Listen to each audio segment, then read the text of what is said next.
மக்கள் நாயகன் ராமராஜன் அவர்கள் நடிப்பில் வெளிவந்த சாமானியன் திரைப்படம் இன்னைக்கு 100ஆம் நாள் வெற்றிகரமாக ஆலாங்குளம் டிபிவி தியேட்டரில் ஓடிக்கிட்டு இருக்கு.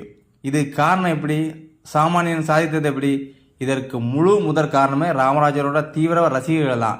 100 நாள் ஓடுனதில் டெய்லி ஒரு ஷோ போட்டாங்க. எல்லா ஷோவும் ஃபுல்லாக இருந்ததுங்க. அந்த அளவுக்கு மக்கள் மினி பஸ்லேயும் வேன்லேயும் வந்தாங்க. எப்படி தானாக வந்தாங்களா? அவரோட ரசிகர்லாம் போய் சொல்லி ராமராஜன் படம் வந்திருக்கு, வந்து பாருங்க, 12 வருஷத்துக்கு பிறகு வந்திருக்கு, இது படம் இல்லை பாடம் அப்படின்னு ஊராக போஸ்டர் அடித்து ஒட்டி மக்களை திரையரங்கு கொண்டாந்து இன்னைக்கு ஒரு 100ஆம் நாள் வெற்றிகரமாக கொண்டாடிக்கிட்டு இருக்காங்க. இதுக்கு காரணம் அவரோட ரசிகர்கள். ராமராஜன் ரசிகர்கள் தான் பண்ணாங்க. நம்ம சென்னையில் அழகாக ஏசியில் படுப்போம்னு நினைக்கல, ரசிகர்கள் நம்மளுக்காக பண்ணதாங்களே.